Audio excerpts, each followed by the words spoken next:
Ir pienācis laiks 25. kanāla analīzei, un pēdējā kanāla analīze notika 13. augustā. Tas bija arī tā gada pats pēdējais video sižets. Un tad, kopš tā laika, bija aptuveni 31 video sižets, no tiem 24 bija pilna līmeņa video, kamēr 7 bija īsie klipi. Un visi no tiem, protams, tad arī attiecīgi tika publicēti 25. gadā. Skatoties tīri uz publicēto sižetu skaitu, nāks konstatēt, ka oktobris līdz šim ir bijis visražinākais mēnesis, jo tajā ir tikuši publicēti 9 pilnie video un 2 īsie klipi. Tas, protams, neieskaita šo te kanāla analīzi. Tas nav pārāk iepriecinoši. Tā pavisam ideāli būtu, ja izdotos publicēt kādu klipu katru dienu.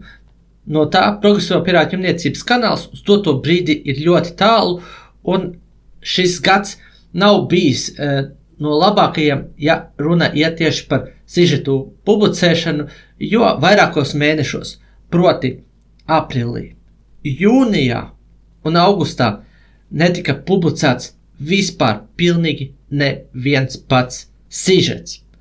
Ja mēs skatāmies uz visskatītāko sižetu, tad viennozīmīgi šeit izceļas septembris. Kopš pēdējās kanāla analīzes, tātad kopš 14. augusta līdz 30. oktobrim šogad kopā ir bijuši 13,7 tūkstoši skatījumu, kopā skatītāji ir skatījušies sižetus 526 stundas un ir sanācis tikt pie 36 jauniem abonentiem. Šai periodā skatītāko klipu topā ir pirmajās 2 vietās 21. gadā radīti sižeti, un tikai 3. vietu ieņem kaut kas, ko es esmu šogad izveidojis un publicējis. Tas nozīmē, ka šis laika periods pārsvarā ir bijis saistīts ar sen iestādīto augļu plūkšanu.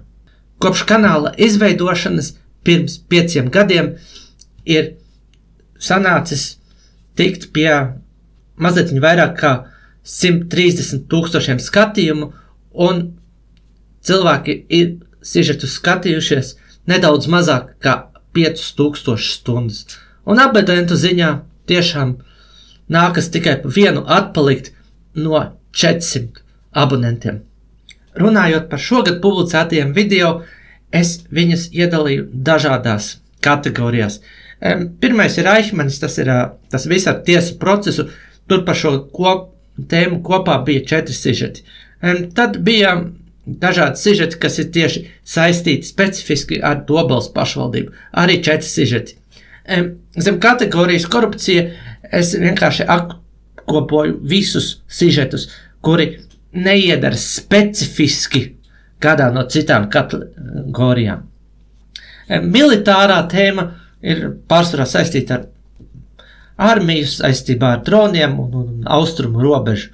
Par to bija 4 pilnie sižeti. Jauna kategorija, kas iepriekš nebija, bija drona video. Publicēja 2 sižetus, kurus vienkārši par Dobeli lidoju.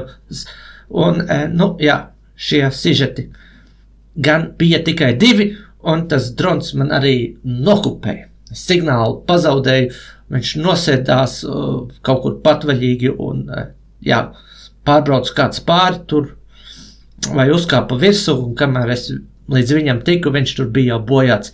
Tā kā drona video tagad nav, bet es kaut kad paņemšu sev vēl kādu dronu un tālāk ar viņu ņemšos, bet ne tagad.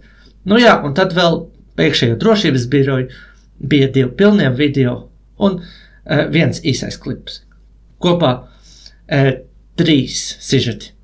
Jūs redzat, ka ne visiem sižetiem es esmu arī iedevis kādu kategoriju, dažas vienkārši nepievienoju kategorijai. Tālūk. Paldies, ka skatījāties šo analīzi.